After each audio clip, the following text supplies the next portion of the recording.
Good evening, everyone, and welcome to Say It Brave on Campus, our second event of the academic year on Love Your Body Day.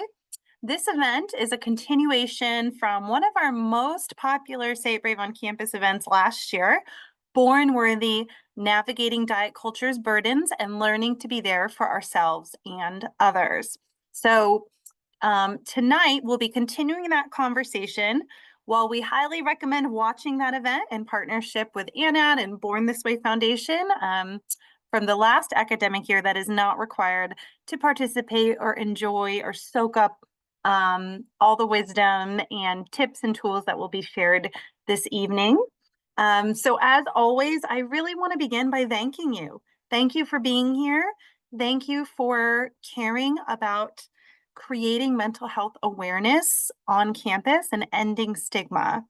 We appreciate you, and we know that it is hard to gather people together with all of our busy schedules, but there are watch parties happening all across the nation, and we are so honored to be on your campus talking about diet culture tonight and so much more. So thank you for being here. I'd like to begin by introducing myself. I'm Shannon. My pronouns are she, her. I'm a national collegiate mental health advocate at Eating Recovery Center and Pathlight Mood and Anxiety Centers. I want to just provide a reminder that if you are tuning in virtually or if you are at a watch party on campus, we encourage you to frequently check in with yourself throughout the presentation and to practice self-care. If you are at a watch party and need support, please check in with the mental health provider who is present. If you are tuning in virtually and feel like you need to take a break from the presentation, please do take it. We want to remind everyone that if you or a friend is struggling with a mental health crisis, please call the 988 Suicide and Crisis Support Lifeline or text HOME to 741-741 to connect with a crisis counselor from the crisis text line. As a reminder, throughout the year during multiple mental health observances, we host free virtual events to tackle the realities and uncertainties of student mental health. We have brave, unforgettable conversations with experts, advocates, and leading nonprofit organizations battling mental health stigma. We are so thankful to the incredible nonprofit partners who are sharing their resources and their expertise and their lived experience with us this year, and we're going to learn more about them in a few minutes. Please, if you haven't already, scan the QR code to register for the remaining two, I can't believe it, Say It Brave on Campus events that will be happening in 2025 for this academic year. As a reminder, recovery, healing is better together, and we have lots of ways that we can come together and support each other at ERC Pathlight. We have many different free virtual support groups that are just an incredible resource to check out. You can learn more about our Say It Brave community, the events and resources we have at Say It Brave on campus. I know a lot of you have downloaded your event and resource kits for Say It Brave on campus. And again, a huge shout out to all of the clinicians and nonprofit partners who contributed to that kit. We hope you're using it on campus all year long. Here are some of the support groups we have available at Eating Recovery Center and Pathlight. And we also have resources specific to campus professionals. So if you are a campus professional tuning in tonight, please scan this QR code to learn more. And now I'm very much honored to introduce Jason Wood, who is going to share a bit about his organization, ANAD. All right, thanks so much, Shannon. And hello, everyone. I am very excited to get to spend the next hour or so with all of you. Anid is super excited to be a part of this conversation again. We had an awesome time earlier this year, I guess it was, when we had that first conversation. But ANID has been around since 1976, even though it's an organization that a lot of people haven't heard of yet. So we're kind of in the process of reintroducing ourselves. but we are basically the leading nonprofit when it comes to free peer support. We provide free peer support services in the form of an eating disorders helpline that's available Monday through Friday. We've got peer mentorship program in place, and we've also got peer support groups that meet virtually. We're up to 19 now that meet every single week, and we also have a lot of pop-up groups that come about. We recently had one for chronic illness and long-term disability that started as a pop-up group and now has become a regular recurring group. So we're always excited to see these different groups begin to grow. Everything is based on peer support, so it's that lived experience. All of our volunteers have been there. They understand what it's like to deal and live with an eating disorder.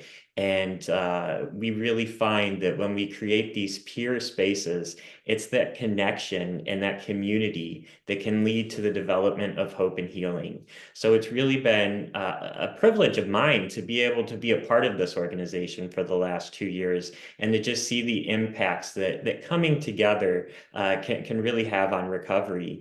So if at any point you need that free peer support, we're here. We offer, like I said, that helpline, the peer mentorship program, the peer support groups. We've got approach guides on our website. We just try to give you as much resources as possible to help navigate that recovery journey and to help heal that relationship with food and with yourself. So that's a little bit about Anid. I would love to pass it off to Dawn, though, to tell us a little bit more about She Recovers. Thank you so much. I'm so delighted to be here with Anad and with all of you. She Recovers has been a partner with Eating Recovery Center and Pathlight for a long time, and we're just delighted to be a part of anything that ERC does. So I am one of the founders. My name is Dawn Nickel. My pronouns are she, her, and I'm one of the founders of the She Recovers Foundation. Our mission is to redefine recovery, inspire hope and stigma, and empower women or non-binary individuals who identify with women's communities to increase their recovery capital, heal themselves, and help other women do the same. How we do this is through an entirely volunteer-led organization that provides some of the same, but and yet quite different support options that other groups here do. We are driven by our intentions and guiding principles. We say these are the DNA of our organization. I'm not going to go through all of them. They are available on our website. But I would say what is probably most important of these 10 is the idea that our organization believes we're all recovering from something. So people in our community are recovering from substance use, mental health, eating disorders, grief, anything, any kind of behavioral health issue. Everybody is welcome. And then I said, secondarily, I think the most important is that we must be supported to find and follow individualized pathways and patchworks. So we really believe that there's no one way to recover. And maybe if I had to say third, I would just say that we're a strengths-based. We take a strengths-based approach. And that means that we celebrate every effort in recovery. If somebody's in substance use recovery, we celebrate just the fact that they're trying. We're not looking for them to proclaim abstinence or anything else. We just meet people where they're at. Thanks, Shannon. And then finally, a couple of other things. Our goals and objectives are to increase recovery access to recovery support and provide resources and referrals to organizations such as our beautiful partners here today. We also educate behavioral health and other professionals. We've just been approved to offer 10 NADACS continuing education credits to anybody who takes our training, Redefining Women's Recovery course. We are all about reducing and ending stigma. We believe in doing research. And at the end of the day, we just want to be the trusted source of information for all women in or seeking recovery. We don't want to offer all the services. We want to be able to point to places like again, the partners that are here on this call today. So we're not trying to do all the work. We just want to really be in partnership with everybody who's doing the excellent work. And then finally, very quickly, I would say that we have some pretty awesome results. We've been around for 13 years. Last year, we hosted over 61,000 women on our secure meeting and education platforms. We meet twice a day online, support meetings that are for anybody in any recovery. And then we have specific meetings on the weekend for other identity-based groups.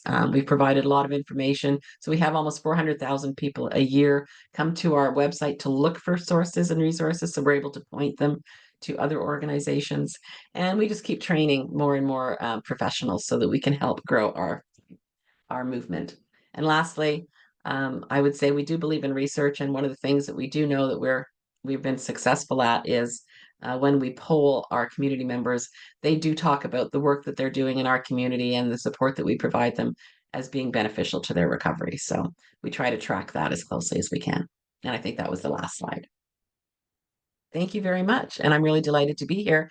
And Quinn is a member of our community and one of our identity-based groups called She Recovers Support for the Next Generation. We believe it's really important to support people who are between the ages of 18 and 35. So thank you again. I'm delighted to be here.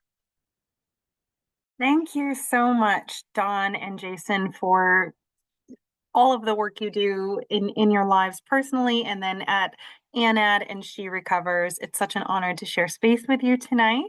And you're right, Dawn, hearing from Quinn later, we are so lucky to have her here and sharing a bit of her lived experience with us. So with that being said, I'd like to kick off our presentation by introducing someone who is just an amazing human being and also really a force at Eating Recovery Center and Pathlight, a force of healing, force of good. So Kayla Peak Rochelle is a licensed clinical social worker, licensed marriage and family therapist, and a certified eating disorder specialist supervisor. She has 10 years of eating disorders experience with children and adolescents, as well as gender and sexuality therapy across the lifespan. She's passionate about social justice, advocacy, and helping patients find accessible treatment. She is the lead for our Diversity, Inclusion, and Belonging Council in the virtual space and presents and consults about inclusive care for marginalized populations, including University of Colorado Psychiatry Hospital Grand Rounds. She uses these skills to grow inclusive and evidence-based programming for children and their families in BIOP. Kayla, thank you so much for being here tonight. We are so thankful, and I will turn it over to you. Thank you so much, Shannon. I'm so excited to be here.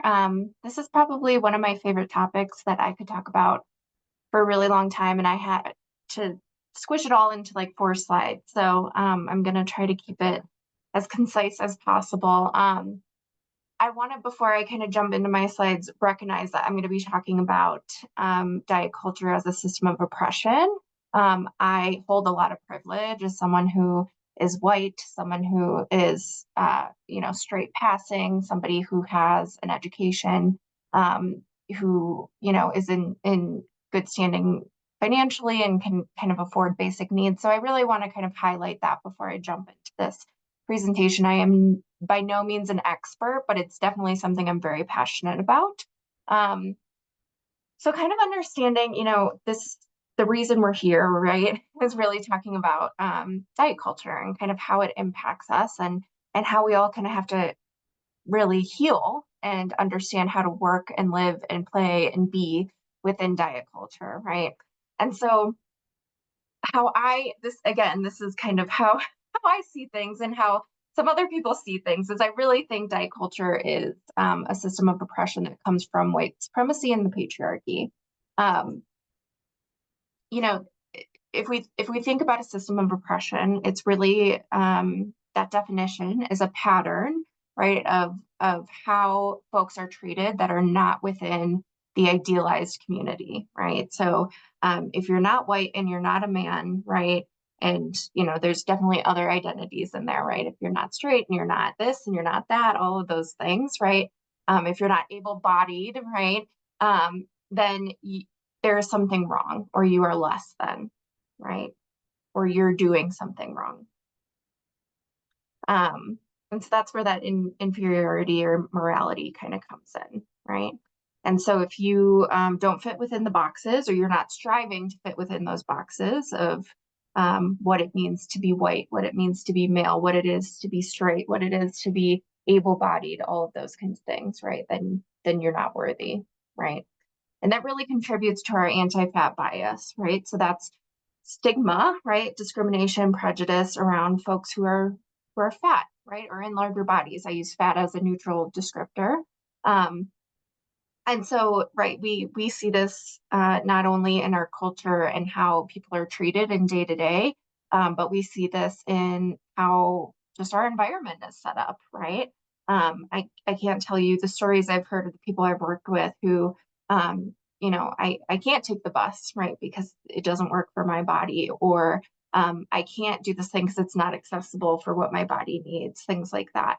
And then that really comes down to diet culture, right? Diet culture is really a system of oppression that really disguises itself as health and wellness, right? So if you just follow all of these things, that's what diet culture is saying, right? If you just follow all of these things, right, then you're going to be happier, you're going to be healthier, you're going to align more with your values, right? When really none of that's true, right? Set aside the fact that the diet industry makes a crap ton of money. So even if all of us revolted and say, hey, we're sick of the system of oppression, right? There's a whole economic factor, right, that is at play here. We can go to the next slide. And so what we know, the facts, is that even though diet culture tells us this, that there are a lot of determinants of health and wellness that has nothing to do with the diet and exercise and what diet culture tells us. What's pretty fascinating is it might be hard to see, but on that side where the physical environment and socioeconomic factors, 50% of your health and wellness can be determined by your zip code.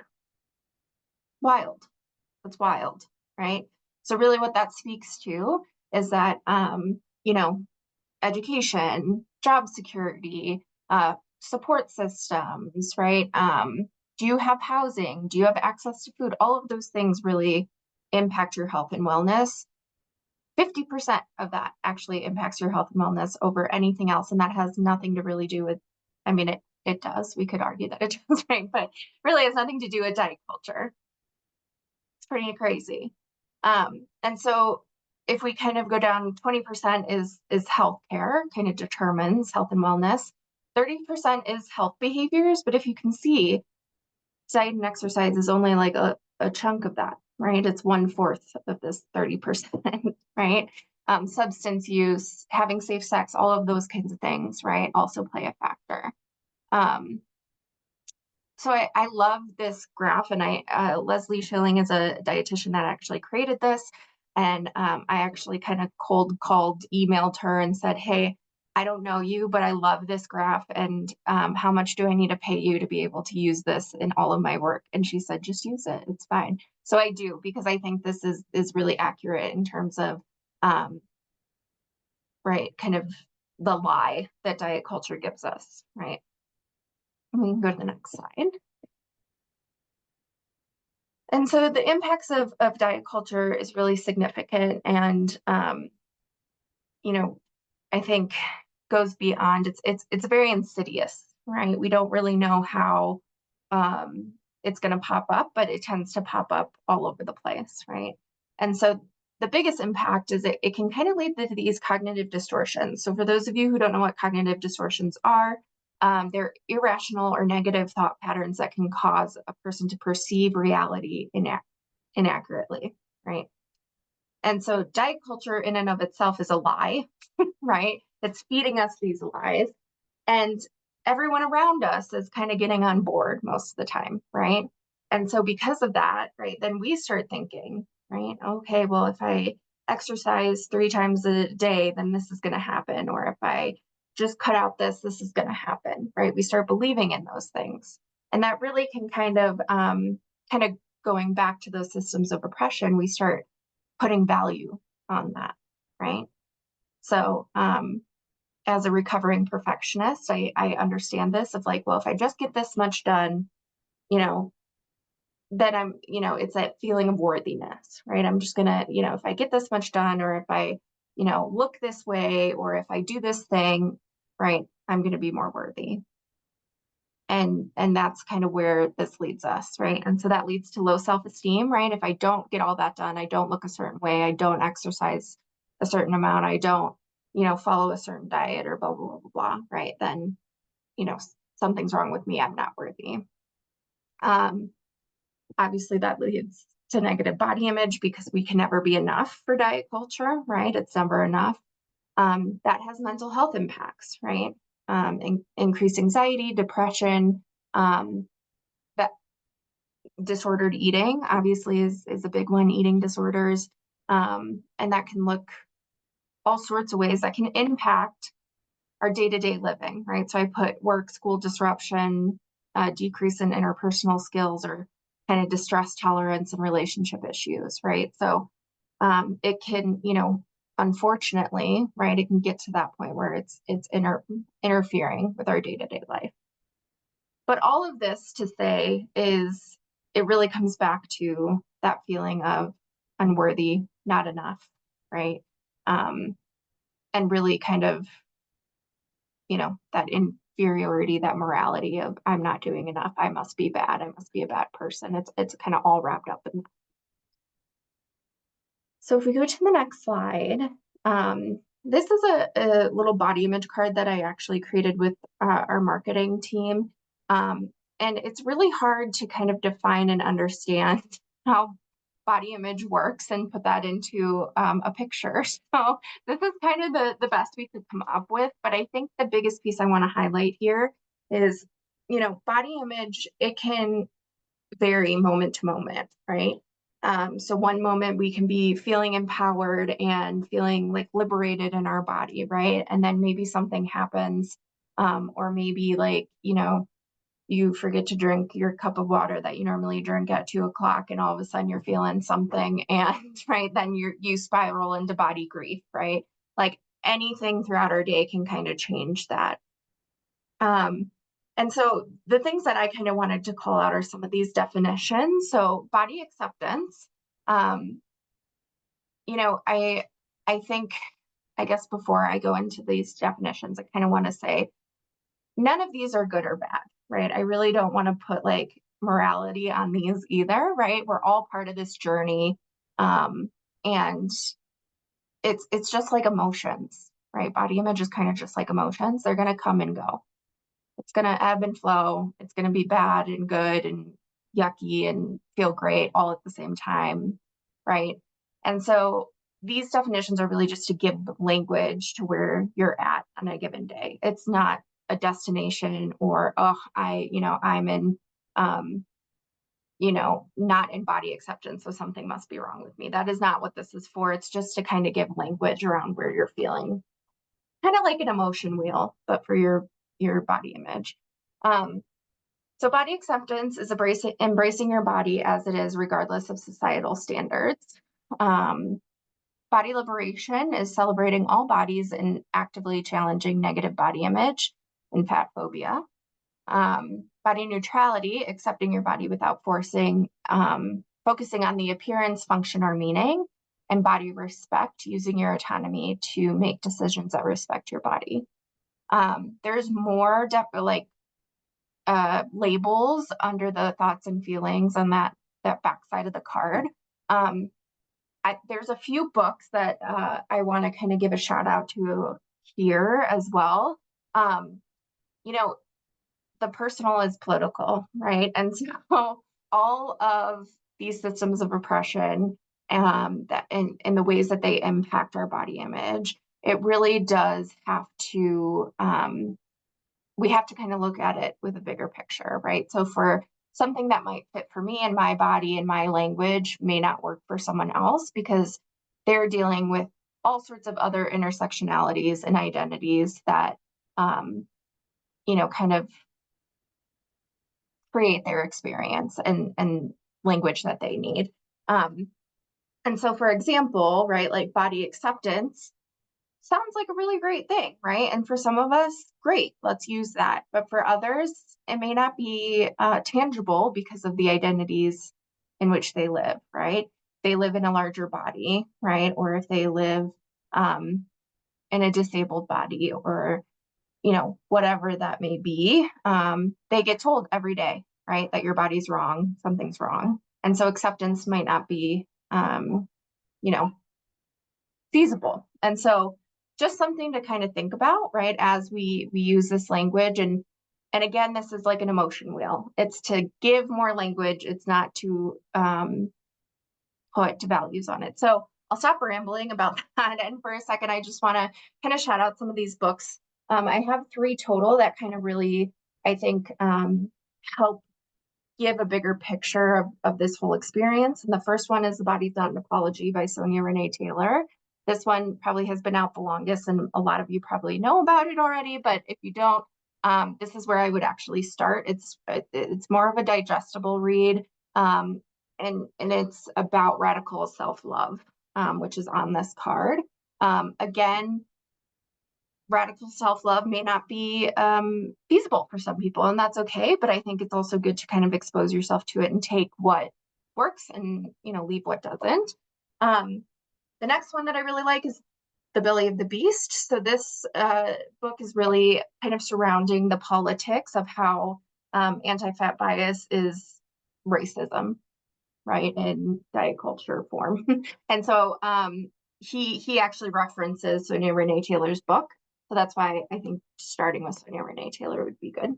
And then my third book that I love is Fearing the Black Body. And this kind of talks about, you know, how diet culture and these systems of oppression and kind of where they've originated in our history. Again, just to give some, at least for me, knowledge can be power in some way. And, you know, I think it's really good to understand where have these things come from and how do I fit in that, right? And where can I go from here? Next slide. So I'm sure, you know, I remember the first time kind of contemplating all these things. If this is your first time, third time, or 300th time listening to something like this, we all kind of are like, okay, well, what do we do now, right? And so I think that kind of leads into our discussion that we're about to have with all of these fabulous panelists. So I would love for you all to introduce yourself, maybe starting with Jason. All right, thanks so much. Yeah, again, it's great to be here. I am Jason Wood. I am the Director of Community Engagement at ANID. I also wrote my book, Starving for Survival, where I detail my experience and my journey with an eating disorder. I was diagnosed with an eating disorder back in 2020. I had been battling it for probably about 2 decades at the time, after first being introduced to diet culture and dieting and stuff as a teenager. And it thrived on my insecurities and all of that. And I went through traumatic experiences. And again, I would turn to dieting and exercise as a form of coping or trying to navigate those difficult times. And it really caused just a lot of pain in my life, physically, mentally, emotionally, socially. And in 2020 is when I hit rock bottom. And since that time, I've been on a mission to raise awareness about eating disorders, especially eating disorders in men, eating disorders that maybe aren't the stereotypes such as orthorexia or things like that. And one thing has led to another, and I found myself here at ANID. And it's been an incredible experience, and I'm so grateful to be able to be joined by these other incredible panelists tonight to have these important conversations. So I'll go ahead and pass it off to Sophie to introduce herself. Thank you so much, Jason. It's so wonderful to be here and to share space with everyone.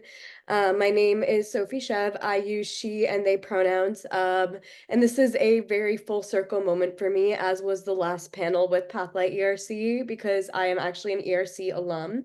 And last time I was here, I was speaking in my capacity as a youth advisory board member for the Born This Way Foundation. I am now a youth advisory board alum.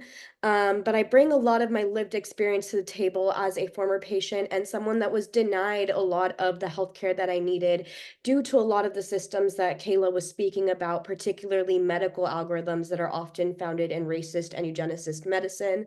I was very lucky to come out the other side, but I'm going to be transparent and say, you know, it's a journey and it's a process, and I'm learning so much along the way. But I try my best to bring my lived experience to the table in everything that I do. And most recently, that has manifested as me becoming the youngest federal government appointee. I currently serve as a National Advisory Council member for the Substance Abuse and Mental Health Services Administration. And I also advise numerous organizations. Born This Way Foundation is listed here, but also Mental Health America, the Bipartisan Policy Commission, a couple nonprofits, including Project Unloaded. And I'm a junior at Stanford, so I'm actually calling in from Santiago, Chile, where I'm doing a study abroad program right now. And I'm just super passionate about community health and kind of tying back personal experiences and storytelling back to systems and how we can address systemic injustices. So again, such an honor and privilege to be here to share space with everyone. And I'm super duper excited to pass it over to Quinn. Hi, my name's Quinn Strong, and I'm using she, her pronouns. I'm from Shreveport, Louisiana, and I'm a She Recovers trauma-informed yoga teacher, representing myself, and She Recovers as a facilitator for the She Recovers Youth Action Committee. I also work as a yoga therapist in training and somatic coach with embodiment processing as my specialty. I'm happy to be a part of this panel to embody the notion that She Recovers stands for, which is guiding on the principle of everyone is recovering from something. Thank you so much for including me as part of this panel, and I'm so happy to be a part of everything. Thank you. Ah, these humans here today. It is such an honor to share space with you. And thank you for your courage to share your lived experience and your personal experiences with recovery, healing, and diet culture. So I'm going to begin with Jason. And I also want to mention that we do have the chat open. If you have questions for any of our panelists or for Kayla, if you just want to also comment on how diet culture masking itself as health has affected you, please do. We know a lot of you at watch parties are having discussions afterwards in person with each other, and we're really excited about that. Please take these questions in addition to the ones that are included in your event and resource kit. So Jason, we'll start with you. How has diet culture masking itself as health affected your recovery? Yeah, so I think first of all, it goes to the fact that diet culture is everywhere. Like you can't hide from it. It's just so ingrained in our society and in our systems. And I would say probably the first impact for me is the fact that it delayed my recovery for a very long time because I was under the notion that I was doing the healthy, the right thing for my body, that I was taking care of myself, even though I could feel the physical effects. I could feel like I was becoming like a hostage to diet and exercise routines. But again, I thought I was doing the right thing, and everybody around me was applauding me. I would see my friends or catch up with coworkers, and they'd say, "Oh, I wish I had the discipline you have when it comes to sticking with a diet," or "Oh, I wish I could be as dedicated as you and go to the gym as often as you are." And all of this was happening, and it was the signs of this disordered relationship that I had with food and with myself. But people were applauding me for it and giving me praise. So they were feeding on that insecurity. It made me feel good. It made me feel justified in what I was doing. So I continued to do it. And I think that's why it was probably 20 years from the start of that disordered relationship with food until the time where I finally sought treatment and started that recovery journey. So in and of itself, diet culture masking itself as health caused my eating disorder to basically hide in plain sight. Everybody could see it. Looking back, I can clearly see it now too. But at the time, I thought, again, I was just doing the right thing. Another instance where it definitely plays a factor, and it still plays a factor to this day, even though I'm a couple years into recovery now, is the fact that I can't go out to eat with my friends and not have somebody say, "Oh, I'm going to be good tonight and get this," or "I'm going to be bad tonight and get that." And as soon as I hear that talk, as small of a talk as that might seem, my brain starts going again. It's like that triggers some of those disordered thoughts. It triggers the eating disorder. And I'm like, oh, wait a minute. Should I be eating this? Should I be getting that? And it just causes a lot of questions. It causes a lot of noise and activity in my mind. So I think that's one of the hardest things because, again, like I said, it's everywhere you go. You go to the grocery store and you're bombarded with this messaging on different packaging. You watch TV and there's always a new product that you know is the be all end all when it comes to health. And it just makes it really, really difficult to navigate recovery in a world that's trying to sell you everything that was disordered in the first place. So I think for me, it's been really hard to be able to find that balance, whereas somebody who enjoys physical activity and as somebody who is engaged in sports and wants to take care of myself, making sure that it never goes too far, making sure that it doesn't turn into that obsession that nearly cost me my life.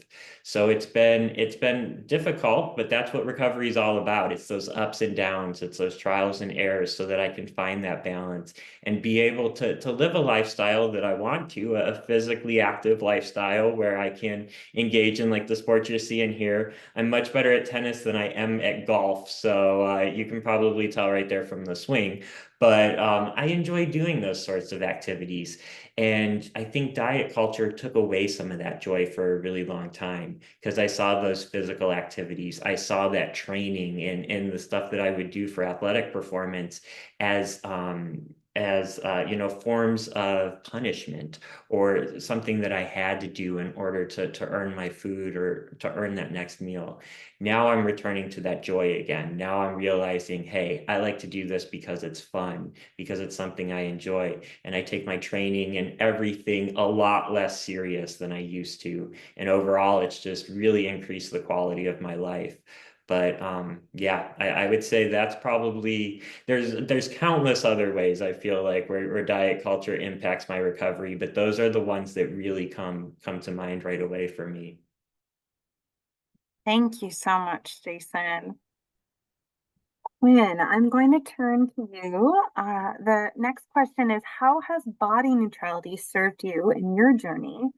And how has yoga helped you to foster a new relationship with your body? And we know the relationship is ever changing. It's not good or bad, but how has yoga been a part of your perspective and relationship with your body? Yes, I'd like to start by saying that not only has yoga helped foster my relationship with my body, but rather my perspective on my mind-body connection and the path of recovery from where I'm coming from being objectified in diet culture for my profession. Fueled by an industry where yoga and being a teacher of yoga is seen as the end all be all in how you should look, fit, be, eat, sleep, your perspective on how you're able to move your body and what you should look like. I'm always very bluntly questioned regularly by colleagues, students, strangers about the skill set that I have and my ability as a yoga teacher because of my fluctuating size. I try to celebrate my body in all different sizes and figures and what it can do and what it's able to do and even what it's not able to do, and realize that sometimes that's just not the day for me to do that. So I also try to realize that I do internalize my own self-worth when I'm questioned about my profession or what my body is able to do, because I do feel that I'm able to lead my students in a way that celebrates accessibility, inclusivity, and also celebrating their small wins and their big wins with them as well. With yoga being more about connection and study of self, to me, utilizing mindfulness meditation, pranayama or breath work, and of course the posture movement, I've learned to engage in knowing that I am fully capable and good at holding space for others and myself in my profession as a professional yoga teacher. And with yoga being such a collaborative aspect in community, I believe that in recovery, you have to have that community to help you thrive. It's just one of those things that kind of go hand in hand. And with yoga being the embodiment and the grace, and acknowledging that my body neutrality is about viewing my physical body as the vessel that carries my other attributes and efforts. My body doesn't have to be a specific size or even be able to do a headstand or a wheelbarrow or anything to participate and be able to appreciate the practical steps that I've achieved mentally and physically, even with the care of my own self. Doing it because it's something that feels good inside my body, and celebrating that feeling, that embodiment of being able to move my body in a way that feels good to me. I've learned to listen to my body and give it what it requires, even less if necessary, when it comes to movement and other things. also even more, I focus on my state of mind more and rest when I feel the need to, rest when I feel the call to. And I sometimes thrive on pushing myself, and sometimes those days are good days, and sometimes it's just not the day to do that. Body neutrality means that to me, and my body is another extension of me and not just who I am or who I cannot become. Thank you, Quinn. Thank you. Sophie, we're going to turn to you. How do you navigate diet culture? Are there tangible tips and strategies that have helped? Yeah, so I'm definitely going to get into some personal experiences and some direct tips and strategies. But before I do so, I kind of want to frame my thinking by saying I'm a creative writing minor. I'm someone that's really interested in poetry. I have my own poetry practice. That's actually something that started for me while I was in treatment, in part in ERC, actually. And in thinking about things poetically, I really love to think about how we can redefine a lot of the buzzwords that we hear all the time. And one of them that comes to mind right now is the word recovery.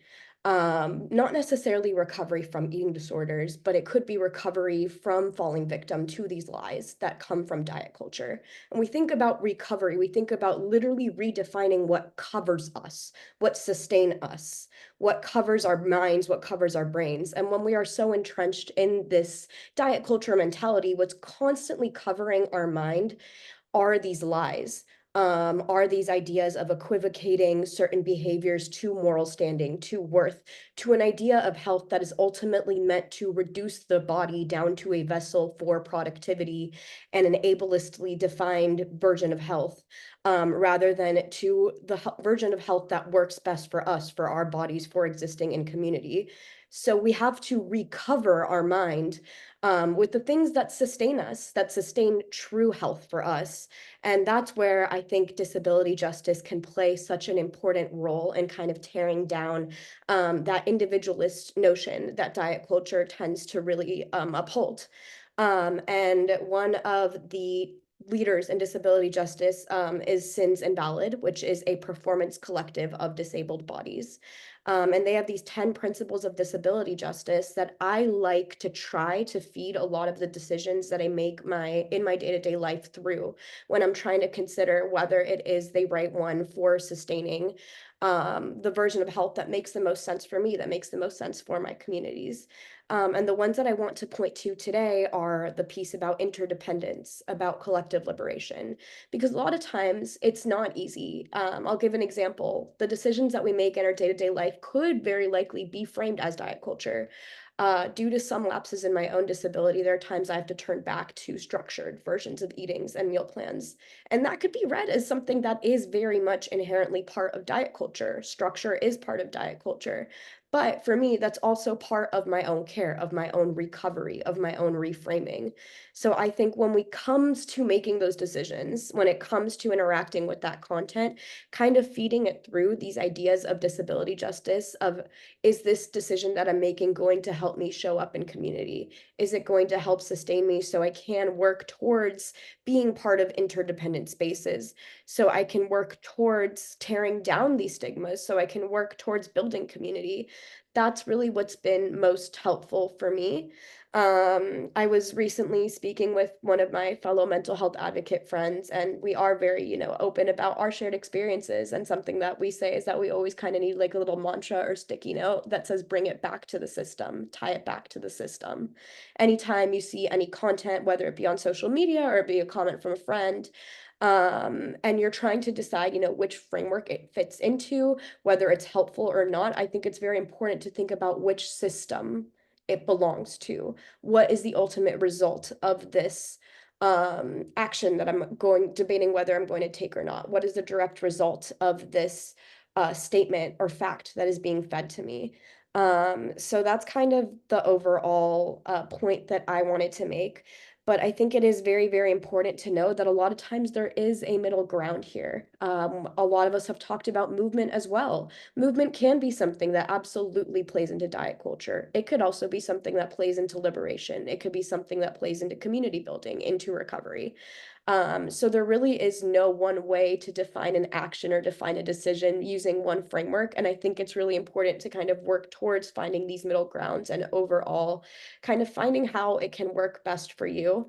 But above all, what has been most helpful for me when it comes to making these decisions and being so overwhelmed by all these frameworks and not knowing which one is necessarily the correct one is having a community to fall back on and having a support system to be able to talk it through with, which is why I think it's so important that everyone here, is representing some form of peer support, or some form of support network, because being able to talk through those decisions, and kind of see how, you can find that support and also work towards providing that support can be very healing and very liberating as well.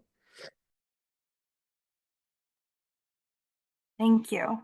Thank you. So many important strategies that you're presenting, Sophie, and all of you, and kind of knowing that there is diet culture, right, is pretty black and white, but there's, like you said, there's so much gray and so much also that lends itself to you as an individual, with your identities and your community. And so we are intentionally keeping our evening a little bit shorter than last year's conversation, which I really encourage everyone to check out. You'll definitely hear more from Anad and the Born This Way Foundation. But I do think we have time for about one question in the chat. I also saw some questions about if this is being recorded. Yes, it is. It will go on eatingrecovery.com/campus with all of our other Say It Brave on-demand events. And again, we know that there are a lot of universities tuning in who are going to have discussions in person on your campus with a mental health professional there. Be sure to use that mental health professional and raise your hand if you need any support, because these conversations are difficult. Sometimes they're not, but they can be. And so we really want to make sure that we're supporting each other as we have these dialogues. So I think as far as the Q&A, I do see one question here that's I hear of about and have experienced firsthand that I'll pose to the group. James writes, I'm currently experiencing a situation in my own medical group where I've been invited to attend a 12-week nutritional wellness, in quotes, program. And the dietitian who is giving the educational portion of these weekly courses seems to have no concern or awareness that many of the participants might suffer from disordered eating and or undiagnosed eating disorders. It concerns me that someone in a position of power, a gatekeeper of information, wouldn't be more dialed in to the importance of being mindful of these issues.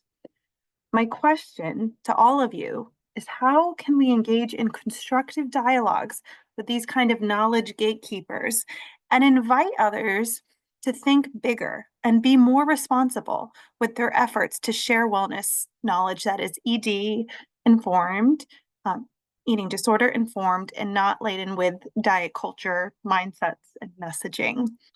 So would any of you like to start? And feel free to have multiple answers to this question.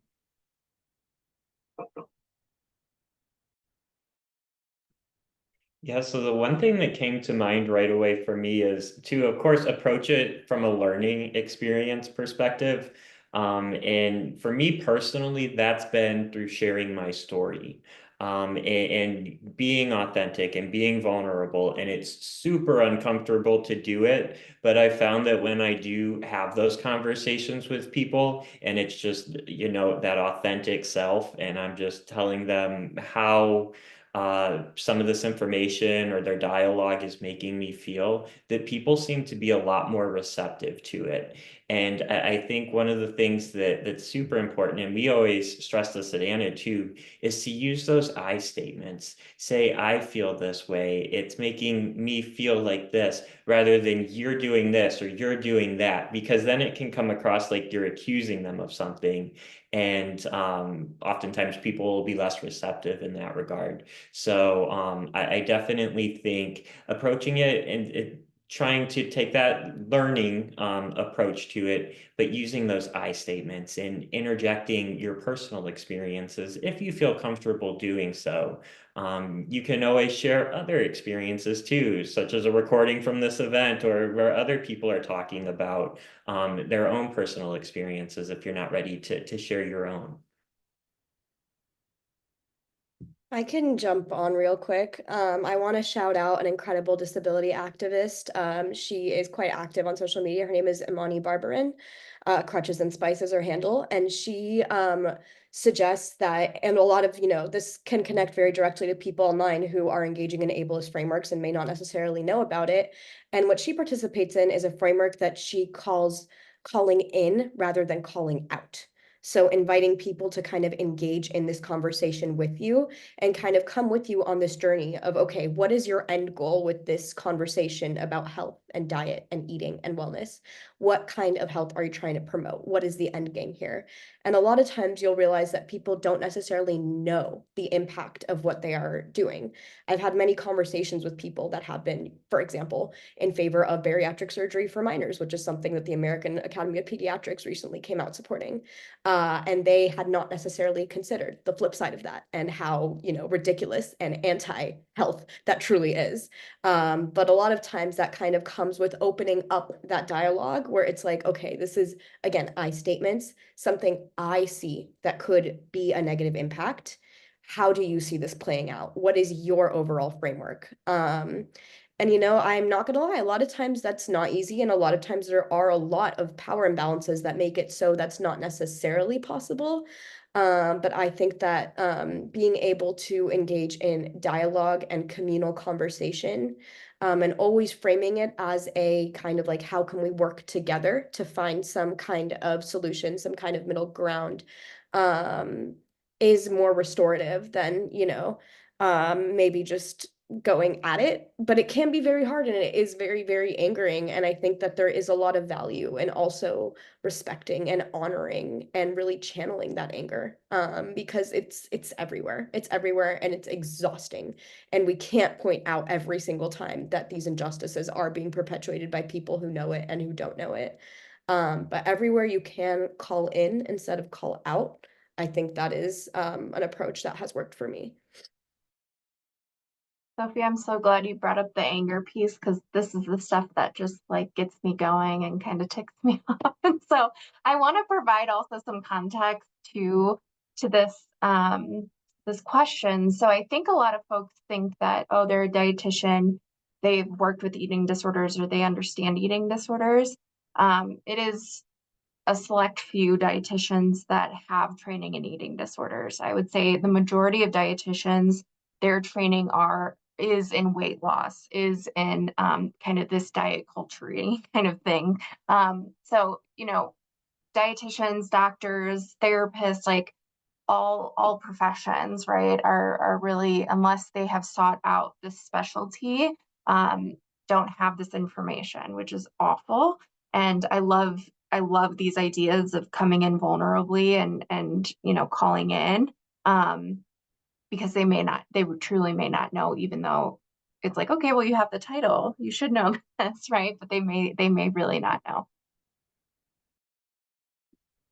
And I'd like to add that having these dynamic, vulnerable, yet empowering conversations that we're having today, along with other people in our networks, in our professions, in our comfort zone and support groups, just bringing up the conversation and saying where you're coming from a heartfelt space, and let them know how it impacts you in a way that is important to you so that they can feel how important that is, to just turn that light on and get that education so that we can make those conversations more valid by having more of them. I think that's important, is to just be able to speak out about what bothers us sometimes. That's what helpful.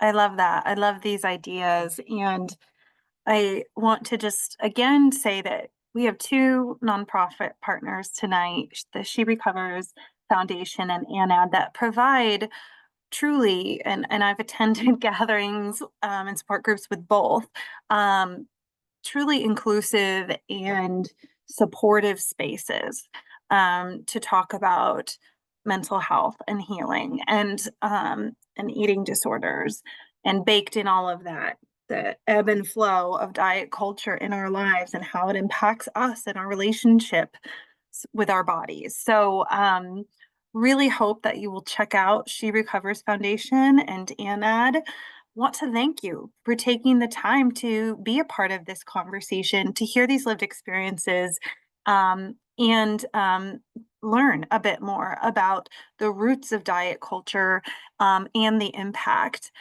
We are so thankful for you. We hope we will see you again in 2025 for our third St. Brave on Campus event of the academic year in partnership with GLSEN, Art with Impact, and the Trans Lifeline. It's going to be really special, so definitely tune in. Please share this recording with anyone you feel could benefit. And again, a very special thank you to our panelists for being here tonight. Good night, everyone.